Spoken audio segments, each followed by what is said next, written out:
Assim, ao contrário do que muitos possam pensar, não é uma despedida, não é algo relacionado à morte. Muito pelo contrário, é relacionado à vida. É o que eu aprendi com a vida. O meu maior legado são os meus amigos. Eu quero ajudá-los a encarar a vida de uma forma diferente, porque eu sofri demais para chegar aqui e ver que era tudo muito simples, que as coisas não são tão 8 ou 80, que se a gente tentar um 40, tá tudo bem também. A gente não chega aos 51 anos impunemente, né? As influências das pessoas que passam pela nossa vida elas ficam enraigadas na gente, principalmente pai e mãe, né? Eu venho de uma família muito humilde, assim, meu pai funcionário público, minha mãe caseira, trabalhos domésticos, vivendo numa casa muito simples, duas pessoas de muito pouco conhecimento cultural, mas de uma natureza humana muito correta, muito forte, assim, que ficou muito marcado em mim. E eu, como a filha mais nova, né, a caçula, eu tive talvez mais oportunidades do que os meus irmãos de conviver com eles mais próximos, né? Porque a minha mãe deu à luz a mim já aos 42 anos, né? E a primeira coisa que eu lembro, assim, em relação à minha mãe, é que, por ela ser analfabeta, ela dava muita importância vou falar nas palavras dela, ao estudo, ao conhecimento, como a gente diz hoje, né? Já há mais de 40 e poucos anos atrás, ela, por ter essa dificuldade, ela entendia que estudar era a única saída para as pessoas de uma renda muito baixa como a nossa, né? Assim, então a primeira coisa que ela me deu na vida foi uma lousinha aos 3 ou 4 anos, e mesmo ela só sabendo desenhar as letras, ela mostrava para mim que aquilo era muito importante. Ela não tinha o conhecimento para me ensinar, mas ela tinha um amor à educação, que isso eu carrego comigo até hoje. Indo além disso, questões que são tão importantes hoje, como racismo, diversidade, me traz uma outra história com ela, né? Logo que eu entrei no primeiro ano do ensino fundamental, eu vinha de uma origem onde eu não via diferença entre as pessoas, né? A minha primeira amiga de infância, que era a filha das outras empregadas, elas eram negras e eu convivia com pessoas de outra cor e o fotógrafo oficial da cidade era japonês.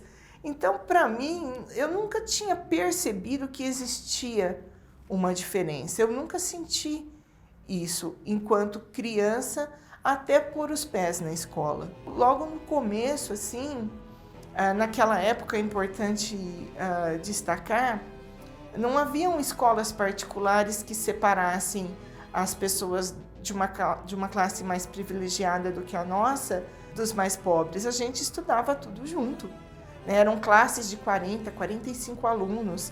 Então, a diversidade era normal. Uma colega que era de uma classe mais privilegiada do que a minha, ela trazia brinquedos e tudo mais, e eu brincava com as crianças nas brincadeiras de correr, de pega-pega, amarelinha, pique-esconde. E ela me perguntou: por que você está brincando com essa criança escura? Aí eu não entendi a pergunta, eu fiquei assim meio sem saber o que responder. Porque eu não estava brincando com aquela pessoa por ela ser escura. Eu estava brincando porque eu era uma criança com outra criança. Eu não tinha essa percepção. E aí eu fui perguntar para minha mãe, que me deu mais uma lição de sabedoria imensa. Nós morávamos em frente à Praça Central, na época, e ela me levou para um passeio que era comum, e ela começou a me mostrar a diversidade daquele ambiente, né? Ela me mostrou as azaleias, as margaridas, as rosas, as folhagens, as árvores, as plantas, e mostrava que uma era diferente da outra.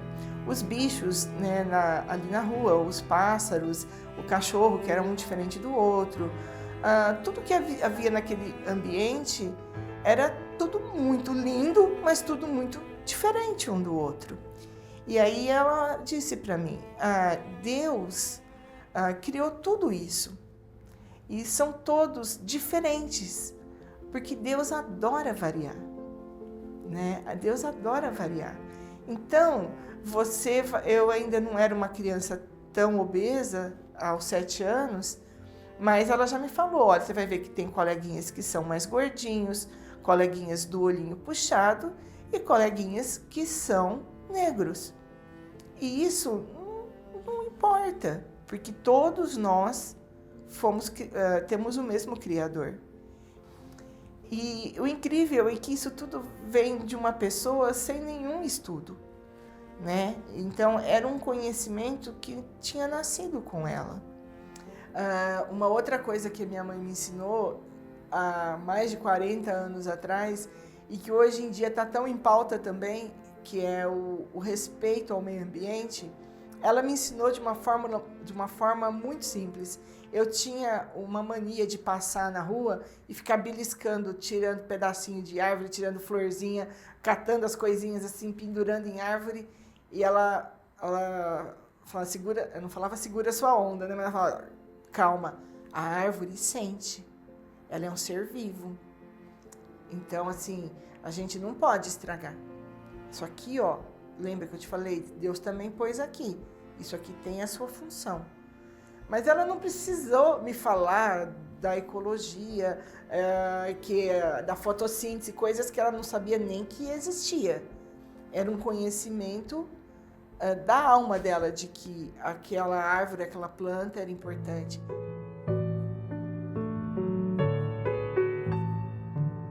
Em relação ao meu pai, ele teve um pouquinho mais de sorte, assim, ele conseguiu estudar até a 4ª série.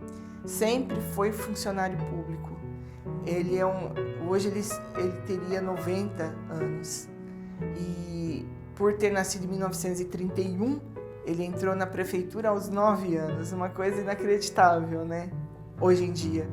Meu pai foi muito especial na formação dos meus deveres e do meu caráter. Duas histórias assim que eu lembro como se fosse hoje, assim, mas que quando eu as ouvi na época, eu não percebi o quanto elas seriam importantes mais de 20 anos depois.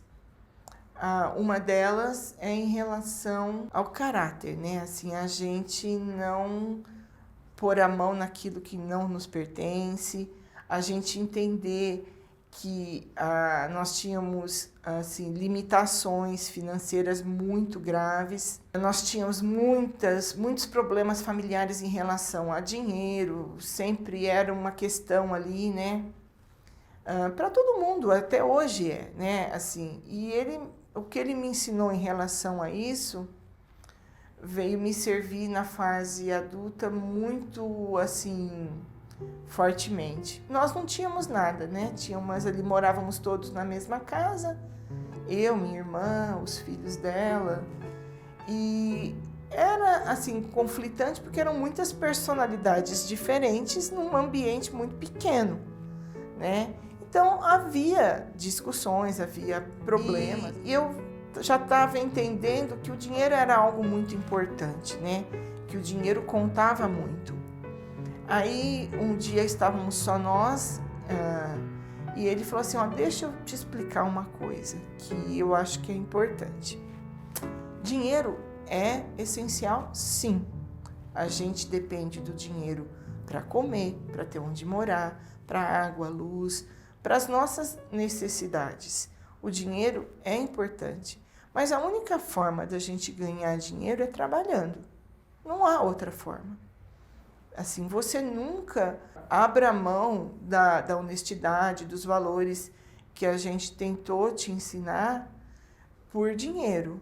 Você trabalhe muito, você trabalhe duro, mas você nunca toque naquilo que não te pertence.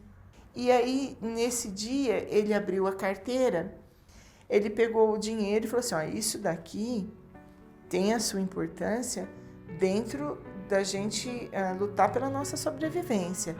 Mas você nunca se esqueça, isso daqui ele amassou e fez. Você nunca esqueça que isso é papel. Papel não vale a sua vida, não vale tudo que a gente te ensinou. Isso é papel. E você ganha o seu com honestidade sempre. E nunca, nunca venda seus valores por causa de papel, né? Então, naquele dia, eu estranhei a conversa, mas no decorrer da vida, nas profissões que eu exerci, e num momento onde o dinheiro poderia ser fácil, eu me vi nesse conflito, e essa conversa voltou muito assim na minha cabeça, entre o desejo de ter uma vida muito confortável, não de rico, nunca tive a oportunidade de ser rica, mas de ter certas facilidades e abrir mão do que era certo. Graças a Deus eu fiz a escolha certa, graças a Deus, mas por um momento eu vacilei, e o que me norteou foi essa lição de, na época, 20 anos atrás. Uma outra coisa muito importante também que ele falou nesse mesmo dia, um pouco mais tarde, é que na vida a gente não deixa nada, absolutamente nada de material. Ele fez um gesto, a casa, o carro, ainda que fosse uma grande mansão, as propriedades, tudo aquilo que é tão importante, isso a gente não deixa, porque a natureza pode levar, mas que a única coisa que a gente deixava de verdade era o nosso exemplo, que isso, como se diz hoje em dia, a palavra ensina, mas o exemplo arrasta. Meu pai...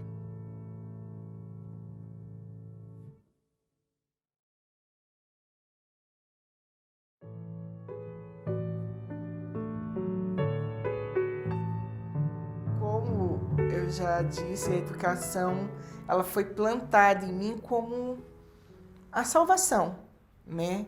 E hoje eu acredito sim que só a educação salva um país, salva um povo. A gente só podia entrar no ensino fundamental aos 7 e eu só completaria 7 no final do ano, em novembro. E minha mãe achou inaceitável eu ficar um ano parada, né? E ainda que a gente não tivesse condições, não sei que tipo de sacrifício foi feito, mas eu fui inserida na escola Mundo Pequenino, que foi a primeira escola que a maravilhosa tia Eda, hoje também dona de uma escola, né? Hoje a família dela tem uma escola também, mas ela me mostrou um mundo que, assim, tava assim, ela plantou uma semente que, assim, eu nunca deixei de amar a escola, o ambiente escolar. Eu amava estar dentro da sala de aula, desde os 6 anos de idade. Essa escola particular, as pessoas que estudavam ali, hoje são pessoas, inclusive, notáveis, médicos, advogados, se tornaram, né, já filhos de médicos e advogados e pessoas de um poder aquisitivo maior, comerciantes. Eu era a única criança pobre, eu nunca percebi. A tia Eda nunca me tratou como uma criança diferente. E quando eu puxo pela memória, eu sei que eu era diferente. Naquele momento onde eu estava ali, eu não percebia. Mas a minha memória dessa época é muito viva. E hoje eu sei que ela nunca deixou eu sentir que eu era diferente. Talvez porque ela acredite que a educação realmente é para todos, né? Eu tenho certeza que ela acha isso. Eu nunca mais estive com ela depois do pré-primário. Eu a vejo nas redes sociais hoje. E uma vez acho que eu a encontrei na rua. E ela me reconheceu. Então eu sinto que eu também fui uma criança marcante, porque centenas passaram por ela, né? E assim, eu sei que eu era a diferente no sentido de ter uma vida muito diferente daquelas crianças que estavam ali. Só que a partir do momento que eu passava do portão da escola, era o único momento que eu era igual a todas elas. Lógico que, como toda criança, toda adolescente, eu tive meus ídolos na música, no cinema e tudo mais. Mas as pessoas que eu admirava de verdade, sim, sempre foram meus professores, todos eles, mesmo os mais rigorosos. Eu sempre fui uma aluna muito boa. Não porque eu fosse mais inteligente, não sou. Todos nós temos uma inteligência mediana.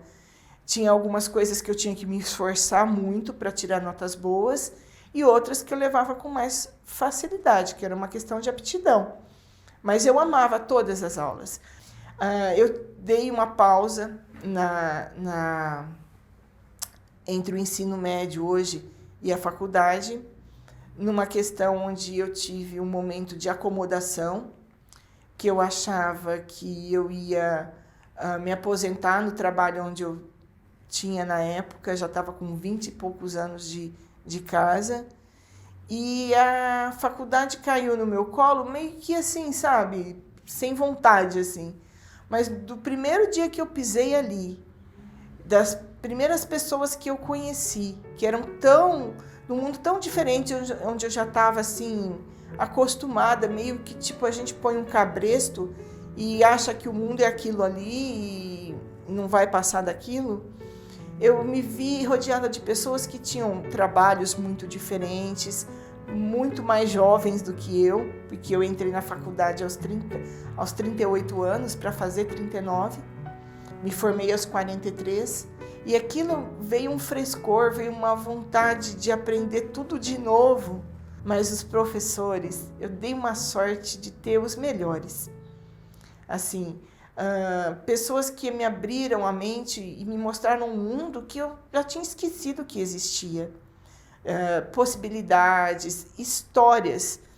As histórias de vida deles me fazia admirá-los, né? Tenho um certo receio em citar nomes, mas que nem essa professora, ela sabe, se ela estiver assistindo e eu vou me esforçar para que ela assista, ela me contou que quando ela entrou na faculdade, ela tinha que escolher entre estar na faculdade ou comer um salgado da cantina. E eu fui me identificando com aquela infância difícil lá de trás. Mas ela me mostrou que ela estava ali me dando aula, né? Eu cruzei com professores com os quais eu estudei, né?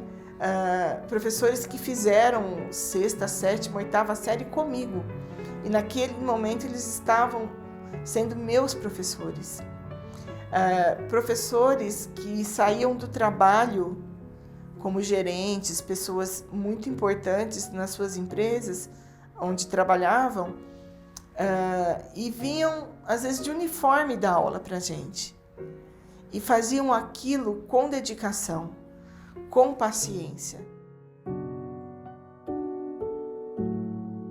No trabalho, assim, a gente acaba descobrindo que por mais que a gente saiba, por mais capacidade que a gente tenha, nem todo mundo vai ser gerente, nem todo mundo vai ser o presidente da empresa. Outra coisa que minha mãe me ensinou, o mundo precisa de todas as pessoas. você é importante naquele lugar onde você está. E a educação dentro de um chão de fábrica, que é onde eu trabalho hoje e é onde eu vou me aposentar, ela se mostra importante na ajuda que eu dou aos colegas que não tiveram oportunidade de estudar. Então você é a administradora que não fez carreira, que está no chão de fábrica, então você é uma fracassada? Dependendo do ponto de vista, pode ser. Durante um tempo até achei que fosse. Porque eu via os meus colegas todos, assim, com uma situação financeira muito superior. Mas, assim, eu me senti importante para essas pessoas. Quando eles têm um comunicado na parede e não entendem direito o que está escrito ali. Quando eles ouvem uma palestra dentro do ambiente da fábrica, poxa, eu não entendi aquilo.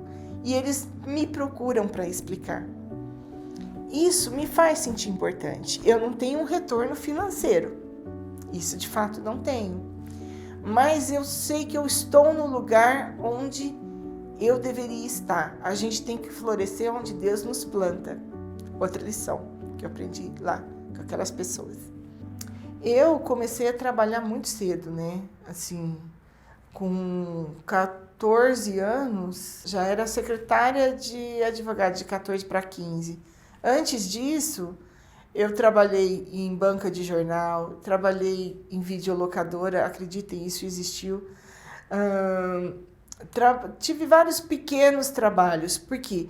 Porque eu já sabia desde muito jovem que se eu quisesse alguma coisa diferente, eu não podia depender do meu pai e da minha mãe. Assim, eles podiam me dar até um determinado ponto.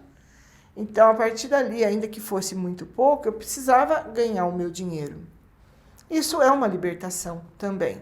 Aos 17 anos, eu entrei numa empresa na qual eu fiquei 25, e que é quando eu, em relação à educação, eu dei uma estagnada, porque eu achava que o mundo era aquilo, que eu estava acomodada ali e que tudo ia se resolver ali. E não foi dessa forma. E tudo bem. E foi até melhor, porque saindo dali, ainda que tardiamente, né, já com 40 e poucos anos, eu trabalhei em outros lugares que eu achei que eu nunca seria capaz de trabalhar. Trabalhei muito em escritório também, em empresas menores. Procurei ao máximo aproveitar o meu conhecimento, né? Trabalhar num serviço que exigisse um esforço físico menor, mas houve um momento que esses pequenos trabalhos não eram suficientes, não me davam uma estabilidade necessária, porque eram valores assim esporádicos e assim não tinha os benefícios de um plano de saúde, de ter assim uma garantia todo mês de eu poder pagar meu aluguel e tudo mais. Quando eu me vi diante da necessidade de ir para um chão de fábrica, eu tive ali a primeira semana de conflitos interiores muito grandes, assim, né? Tipo, nossa, eu estudei mais de 20 anos para isso, demorou para eu conceber e lembrar dos ensinamentos, equalizar aquilo dentro de mim e falar, não, eu vou conseguir. Então, assim, o esforço físico é muito grande, mas o que veio depois disso, que foi o conhecimento de vida, esse se mostrou necessário. Tem coisas que eu aprendi que eu jamais aprenderia no andar de cima. Que só o chão de fábrica foi capaz de elucidar para mim. Em relação às pessoas, a diferenciar colegas de trabalho, de amigos. Isso foi assim, uma lição longa, mas extremamente necessária. E todo trabalho é digno, como uma professora mesma me disse, né? Se ela me assistir também vai se lembrar de quando eu falei, eu consegui um trabalho, mas é como operária. E ela falou para mim, trabalho é trabalho, né? E aí eu comecei a lembrar também de palestras e filmes e coisas que já tinham me ensinado o que eu precisava saber e entender. Que nem sempre o dinheiro, o sucesso profissional, ele vem acompanhado de coisas boas, né? Nesses trabalhos que eu passei, eu me deparei em momentos que eu tinha que ver se aquilo realmente valia a pena, né? E houve um momento que o chão de fábrica, ele me mostrou coisas que eu jamais aprenderia no mundo que eu tinha vivido até ali. Não é desprezando o que eu tinha vivido até ali. Aquilo também foi muito importante.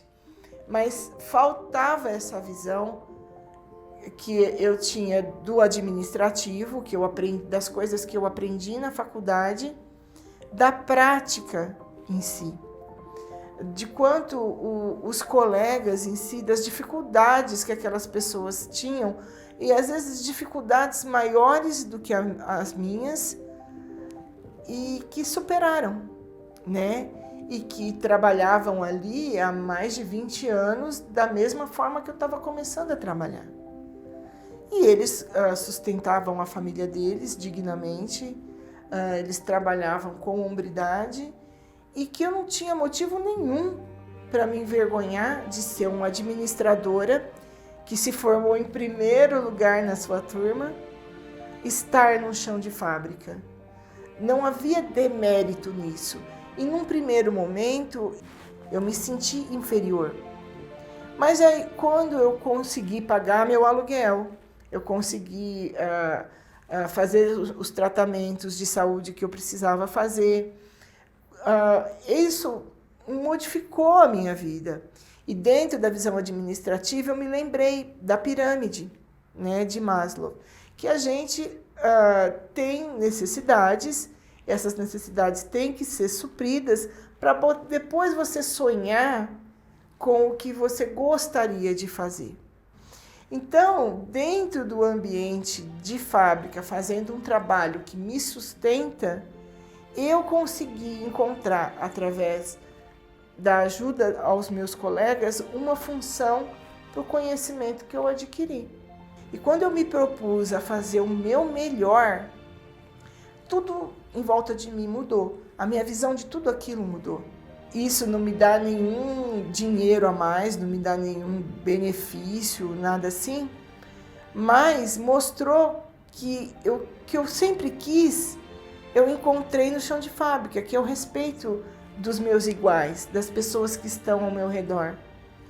Alguns eu considero como filhos, outros como amigos, outros como colegas de trabalho. Ali tem todo tipo de pessoa, né? E por isso que sempre volta na lição antiga. O mundo precisa de todas as pessoas. Eu precisei chegar aos 51 anos para reconhecer numa senhora analfabeta que tudo é muito simples. Eu que tinha complicado tudo até então.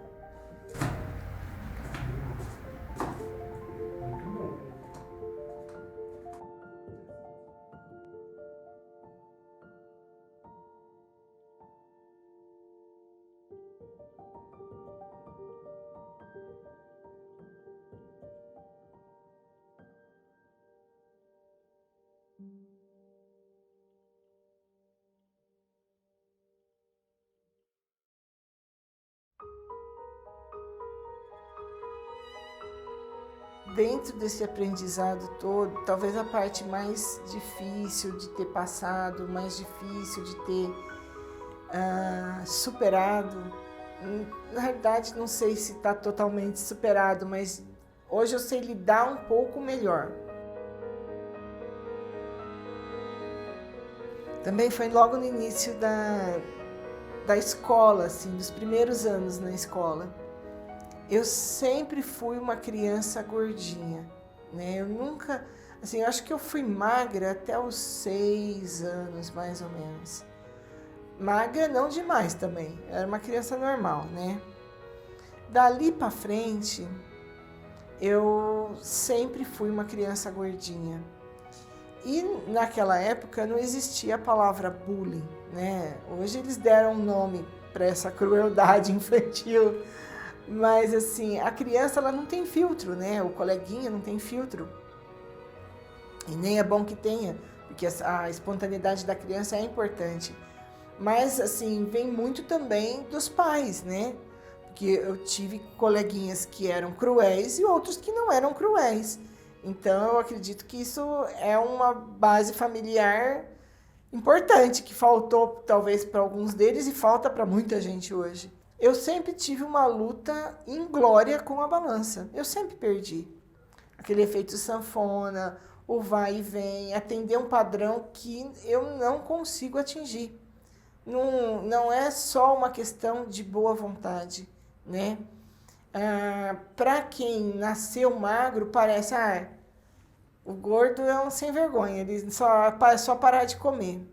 Nem sempre parar de comer resolve, né? Então, o meu primeiro contato com o bullying foi logo nos primeiros anos, que eu ia brincar de amarelinha na escola e os meninos se juntavam em volta e ficavam rindo e debochando, dizendo que eu causaria um terremoto, que eu ia derrubar a escola. Conforme a gente vai ficando mais velho, a gente vai aprendendo a fazer a piada primeiro do que o outro, para você já, assim, não, ponto, a piada está feita, você não tem o que dizer, então você vai ter que achar um outro assunto, que eu já fiz a piada comigo mesmo. Demorou para eu chegar nesse nível, que é mais ou menos o que eu faço hoje ainda. Eu era uma criança que aos 13 anos, nos anos 80, 13 anos, era uma criança, eu já tinha 80 quilos. Era quase do tamanho que eu sou hoje. Quando você está com os seus hormônios, quando você começa a ver os meninos bonitos, as meninas bonitas, você se sente muito diferente.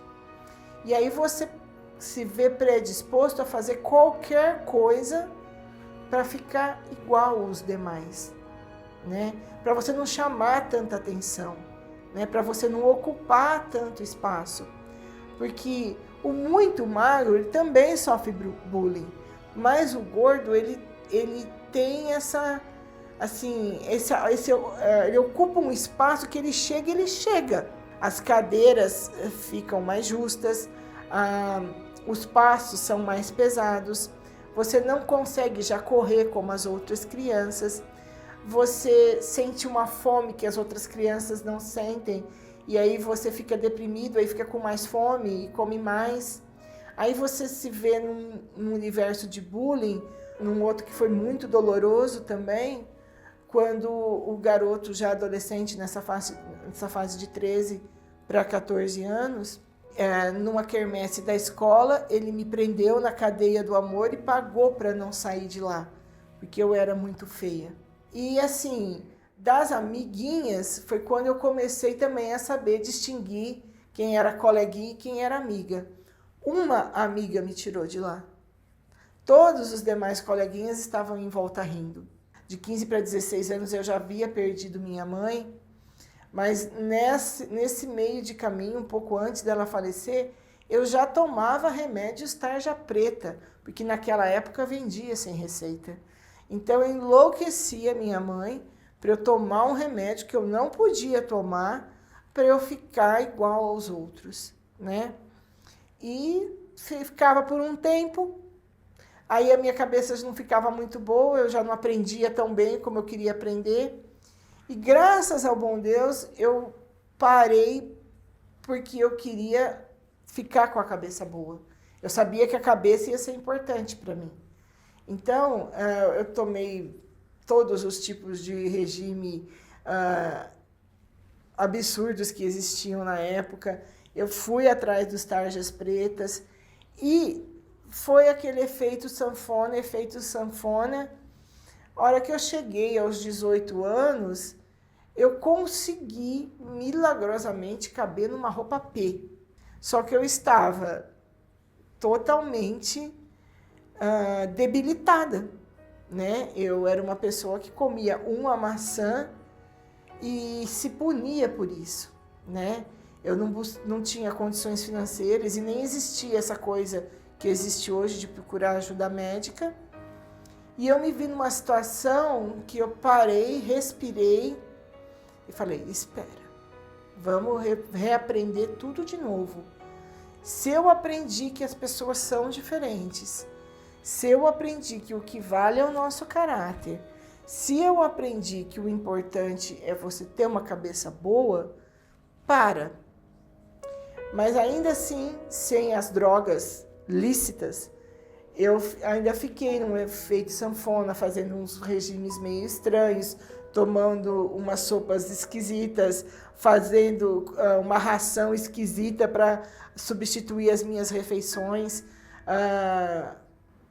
agredindo o meu estômago, a minha alma, e para atingir um padrão que eu descobri que era para agradar outras pessoas.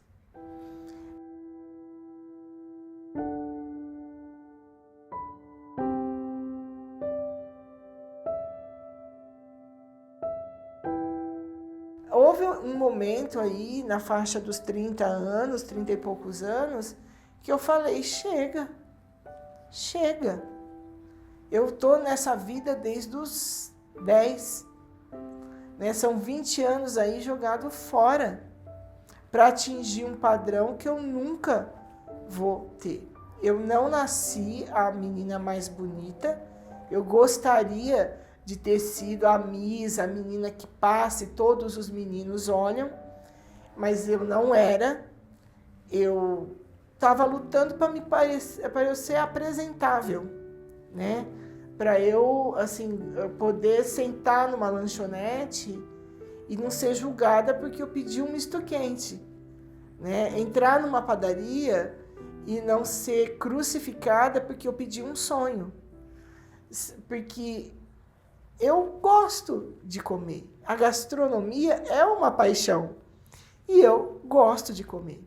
Mas eu aprendi com o passar dos anos que a comida em mim não tem o mesmo efeito do que nas pessoas mais comuns.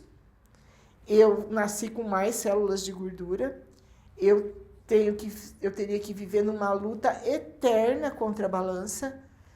E eu não estava aproveitando a minha vida. Eu não podia sair com os amigos para tomar um vinho, eu não podia ir para uma lanchonete, eu não podia ir numa festa, eu não podia, mas por que eu não podia? Porque eu estava fora do padrão estabelecido pela sociedade. Eu não namorava os meninos mais bonitos, mas eu também namorei os mais inteligentes, que não davam importância tanto para isso. E,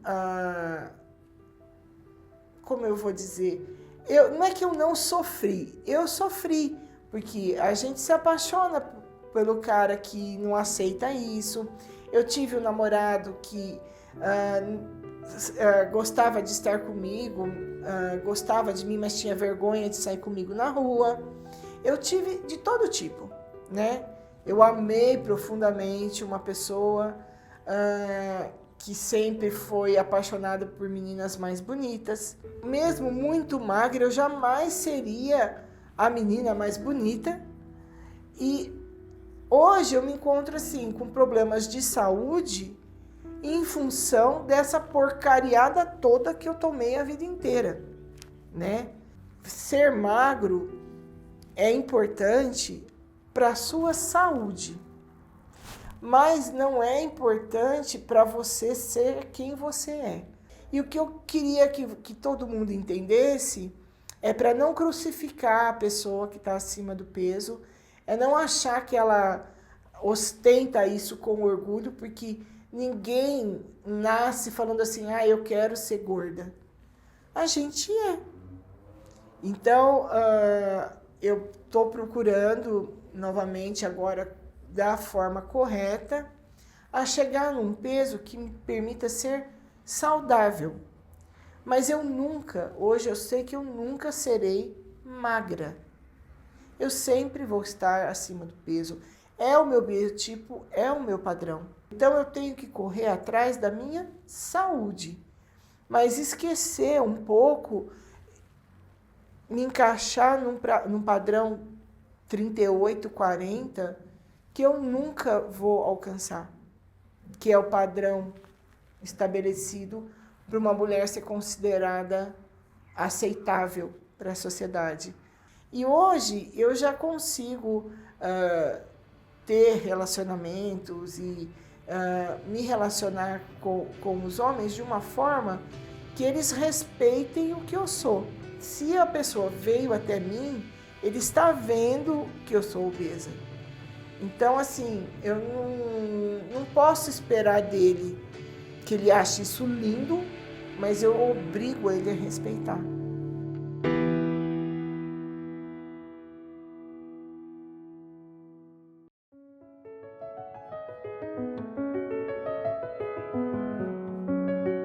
É por isso que estamos aqui, os amigos. Os amigos. Os amigos, assim, eu aprendi muito cedo que é a família que a gente pode escolher, né? A gente tem que amar a nossa família, a gente tem que amar de onde a gente veio, a gente tem que preservar as nossas raízes, a gente tem que admirar as pessoas que participaram da nossa infância e da nossa criação, irmãos, primos, tios, pai e mãe, principalmente, né? Mas os que não os têm, as pessoas que cuidaram da gente e permitiram que a gente evoluísse. Esses têm um lugar muito importante. Mas os amigos são obra nossa, são uma conquista nossa. Talvez a coisa que eu mais tenho orgulho na vida é de ter conquistado os amigos que eu conquistei, sendo a pessoa que eu sou, né? Eu não precisei ser milionária, eu não precisei ser importante para tê-los perto de mim. São poucos?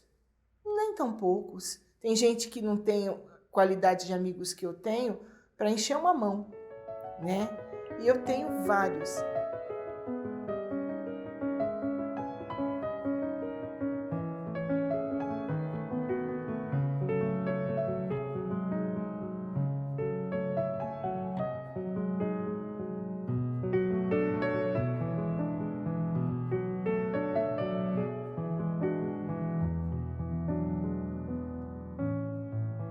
Cada um deles tem em momentos da vida cruciais.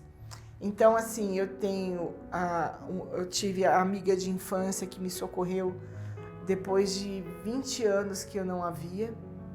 Tem a amiga de infância que me emprestou a mãe para ser minha madrinha, já falecida também. Teve o momento do amigo, quando eu estive desempregada, que veio trazer a cesta básica. Teve o amigo quando eu estava com a mente muito conflituada, muito perdida, muito temerosa de tudo, e veio e me deu a paz espiritual. Teve o amigo que me ajudou financeiramente. Teve o amigo que enxugou as minhas lágrimas. Teve amigo de todo jeito. Teve os amigos que eu conquistei na faculdade, que eu os tenho até hoje. E todos eles, o que todos eles têm em comum é que é o mesmo tipo de amor por motivos diferentes, mas o que os iguala é a admiração que eu tenho por eles. Profissionais maravilhosos, pessoas de uma índole muito boa. Eu me orgulho deles. É como se fosse um tesouro que eu amealhei nesse decorrer desses anos todos. É uma conquista, né? Aquela pessoa, ela não veio do mesmo núcleo que você e ela se importa, né? Ela te admira de alguma forma, ela te apoia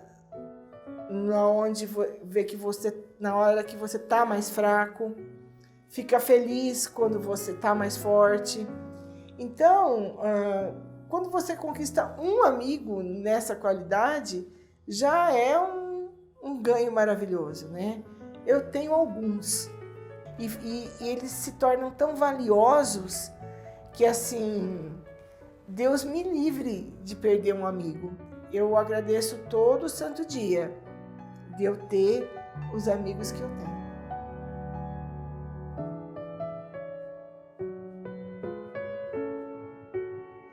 A Zoe foi um presente daquela amiga de infância que me ajudou no momento que eu não tinha onde morar. E como eu ia ficar sozinha num lugar que ela tinha alugado para trabalhar, ela me trouxe um filhotinho de gato preto, que até no momento a gente não sabia ainda nem se era menino ou menina. Aí ela falou para mim assim, para você não ficar sozinha, ela foi abandonada pela mãe, porque eles expulsaram a família de gatos da fábrica e ela ficou para trás, ela era mais lerda, a mãe deixou ela para trás. Falei, nossa, a gente tem tudo a ver uma com a outra. Não que minha mãe tenha me deixado para trás, mas eu era uma pária da sociedade naquele momento, sabe? Então, assim, eu nunca tinha tido, depois da infância, já na vida adulta, morando sozinha, eu não tinha adquirido um pet. Por falta de tempo, falta de uma série de coisas, e assim, que requer um cuidado especial, né? E aí colocaram aquele pedacinho de gente na minha mão, assim, e eu me tornei responsável por ela. E nós duas ali, isso já tem quase 5 anos, nós duas ali sozinhas, assim, houve momentos que eu chorei e ela lambeu as minhas lágrimas, houve momentos que ela me enlouqueceu, porque gato, a regra é sempre do gato, ela faz o que ela quer, mas ela é muito cuidada e muito amada. E ao mesmo tempo, ela cuida de mim. Ela, quando eu estou em casa, ela anda atrás de mim o tempo todo. Ela me faz sentir importante, necessária.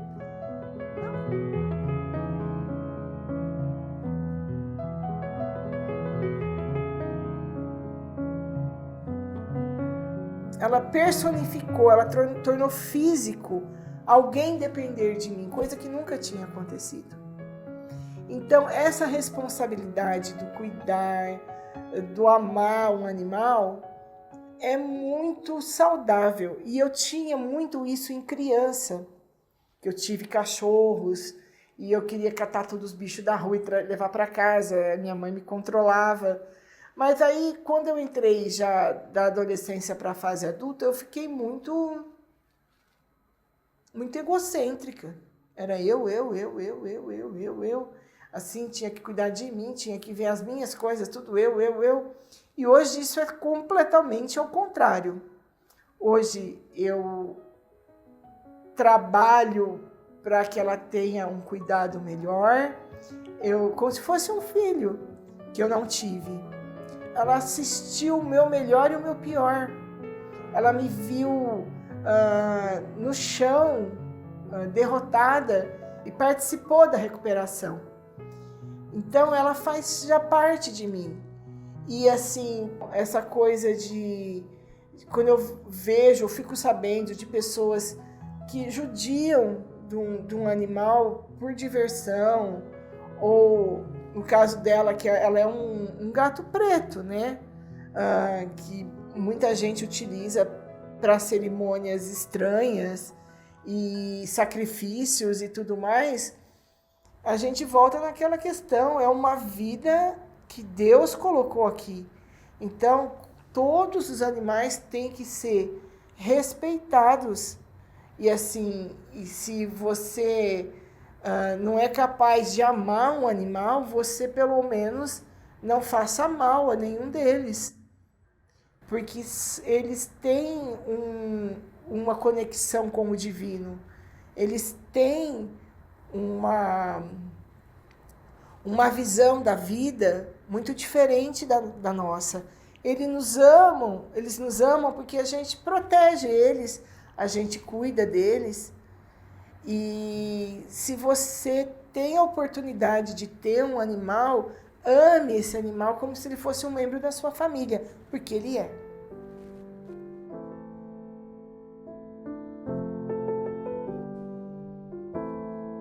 A minha religiosidade, ela foi sofrendo algumas transformações no decorrer do tempo, assim. Eu tive uma formação, como eu já disse, minha mãe era muito católica, muito beata, vivia na igreja, vivia com um terço na mão. A única coisa que ela sabia ler eram os livrinhos de oração, algumas, né? E então a minha formação, ela foi católica, apostólica romana, oficialmente. Já na idade adulta, já com 18 anos, já me criou um questionamento interior, porque assim, tudo aquilo que eu tinha aprendido dentro do catecismo não respondia algumas perguntas importantes para mim, né? Se Deus é infinitamente bom e justo, por que tem pessoas sofrendo tanto e outras não? Por que uns são ricos e outros são pobres? Porque todo mundo, essa mania de querer, acho que já tinha uma coisa meio administrativa aí, né? Por que todo mundo não parte do mesmo ponto para chegar a ter um julgamento justo no final, né? Era difícil para mim julgar a pessoa que foi criada na rua a chegar a ser uma pessoa importante. Acontece? Acontece, mas é raríssimo. Então, eu não entendia por que Deus permitia esse tipo de coisa, né? E aí eu comecei, através do meu irmão, a ter o contato com a religião espírita. E lendo toda a doutrina, que é tratada mais como uma ciência, talvez até com uma frieza, né? Com a frieza de uma ciência, que ele é muito objetivo assim, nas suas questões, eu tive a doutrinação espírita. E eu me encontrei ali, né? Respondeu questões que, para mim, foram solucionadas, né?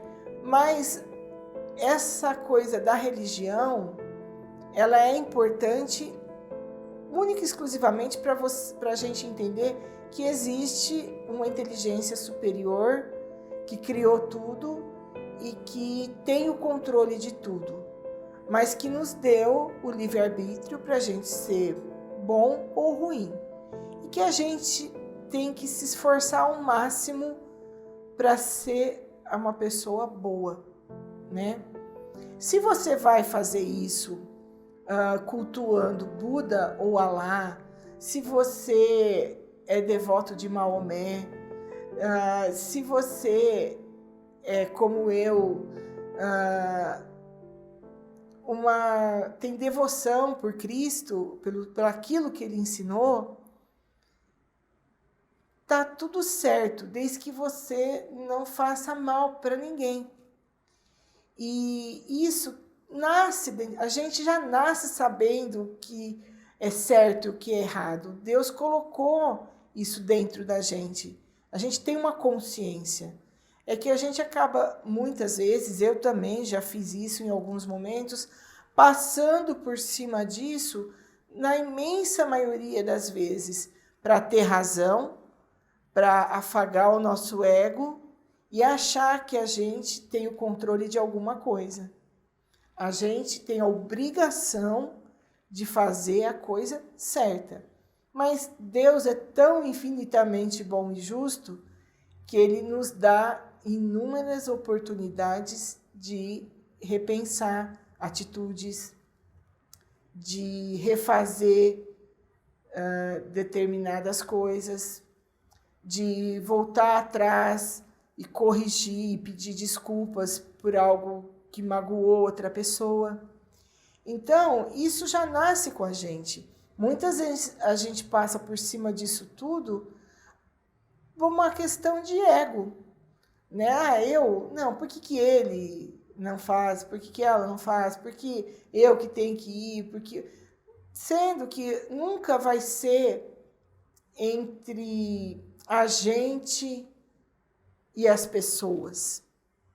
É sempre no final, quando esse final chegar, vai ser entre a gente e Deus.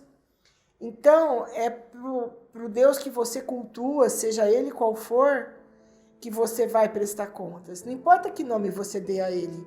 É o mesmo cara, né? É o Criador, é o dono do tempo. Ele que estabelece o nosso tempo nesse plano.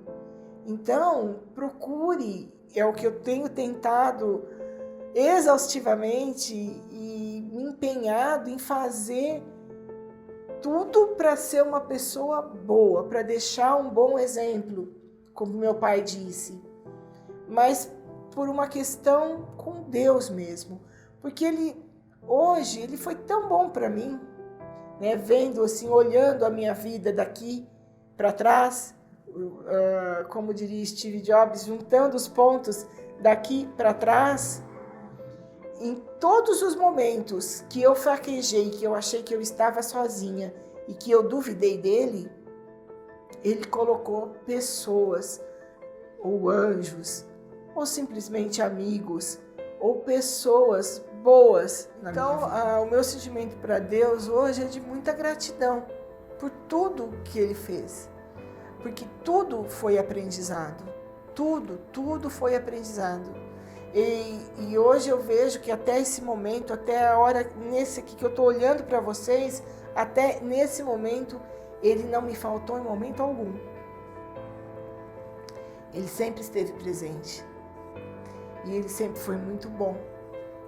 E ele me colocou em situações que eu estava precisando aprender alguma coisa. Então, sim, Deus é infinitamente bom e justo.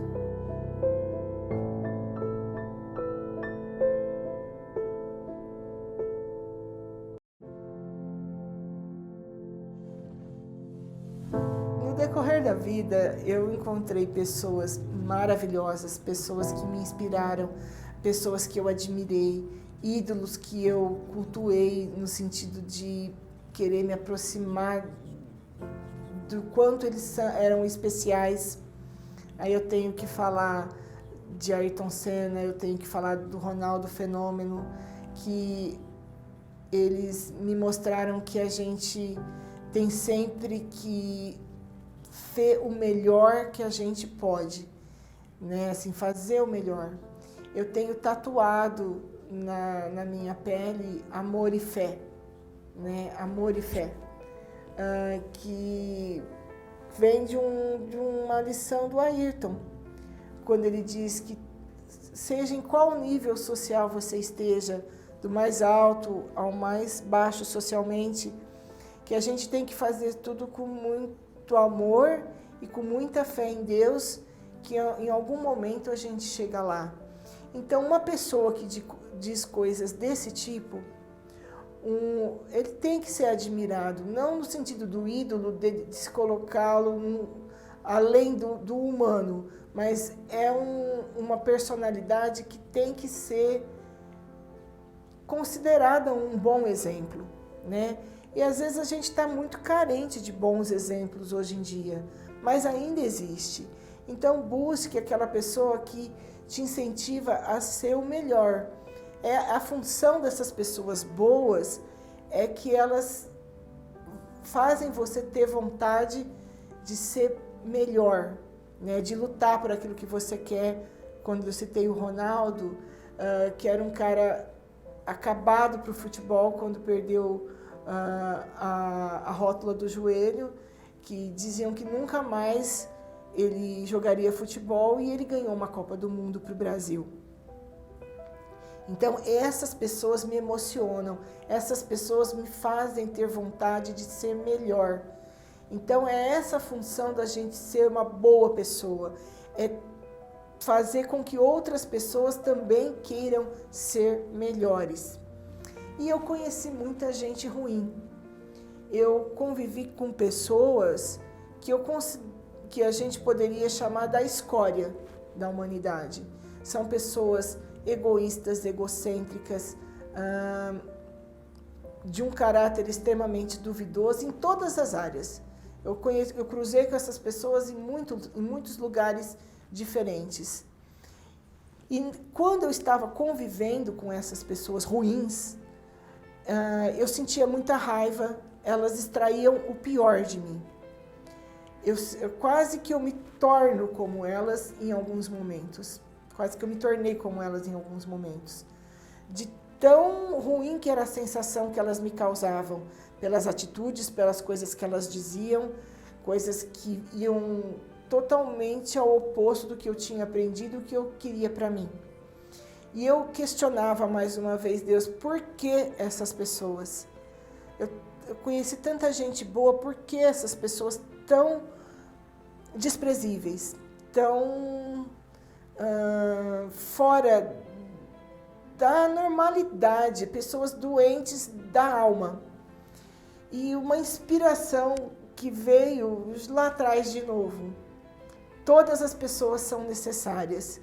Então, o que eu aprendi com essas pessoas extremamente ruins e desonestas e desumanas muitas vezes, é que elas cruzaram o meu caminho para eu entender exatamente o que eu não queria ser. Quando eu via que eu estava me tornando parecida com elas, por querer revidar, ou querer uma vingança, ou querer ensinar de um posto superior o que elas estavam fazendo era muito feio, na realidade a função delas era assim, eu não quero que qualquer pessoa que cruze comigo sinta o que essa pessoa está me fazendo sentir.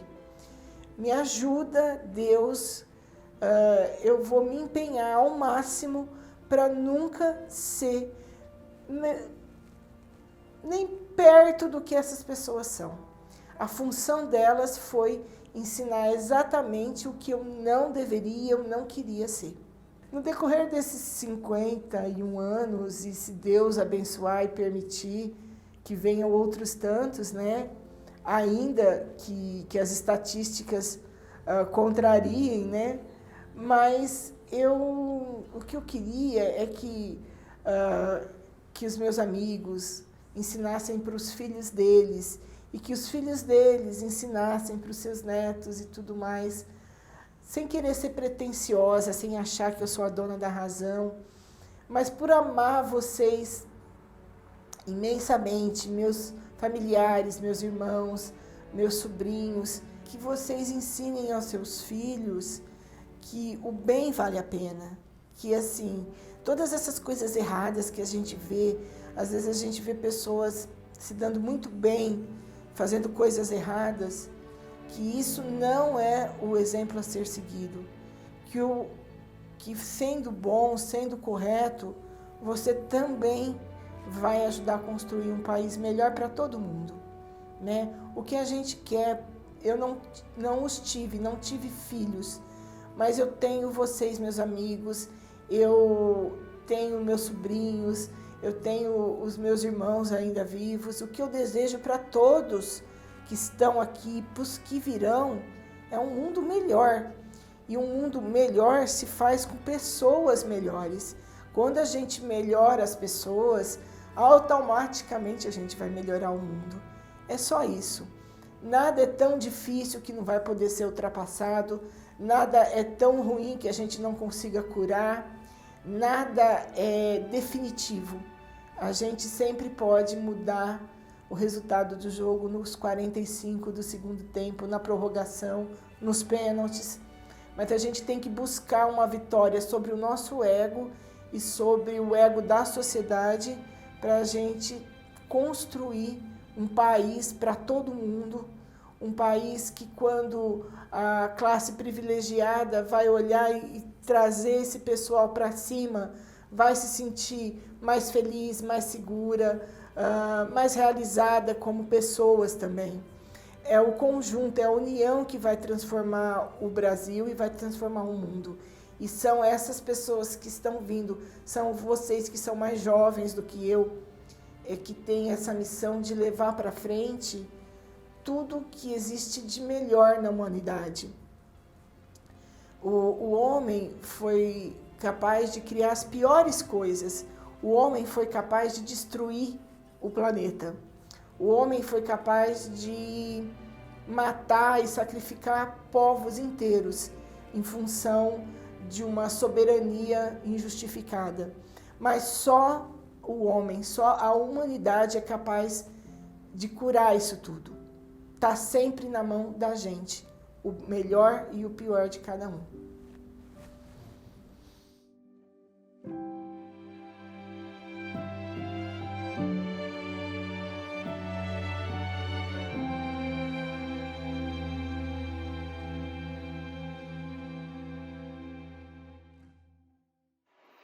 Oi, pessoal. Muito obrigada por terem assistido até aqui. Esse projeto foi feito com muito carinho, com muita dedicação, com muito amor. A todas as pessoas que em momentos diversos e por motivos muito diferentes se tornaram parte de mim.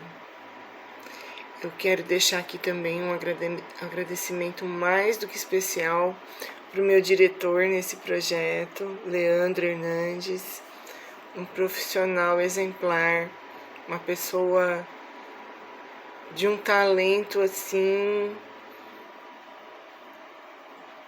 não tem nem como medir assim o quanto esse menino foi generoso e o quanto ele colocou de si nesse projeto.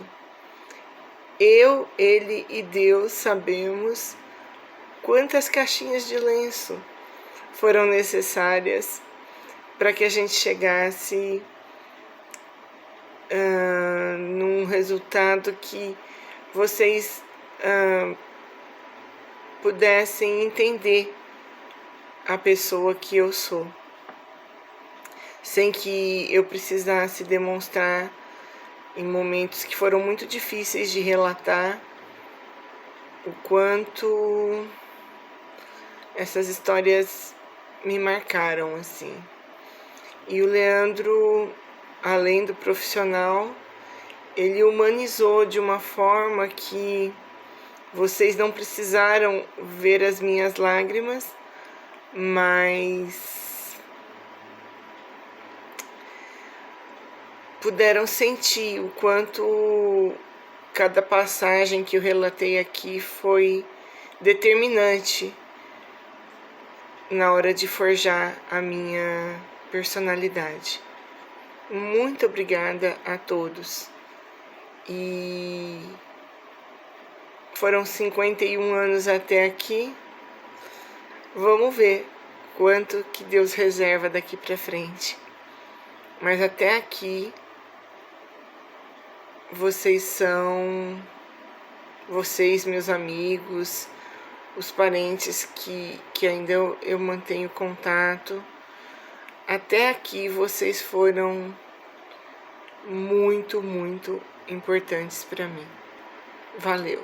Até a próxima, se Deus quiser, e Ele há de querer. Beijo no coração de cada um.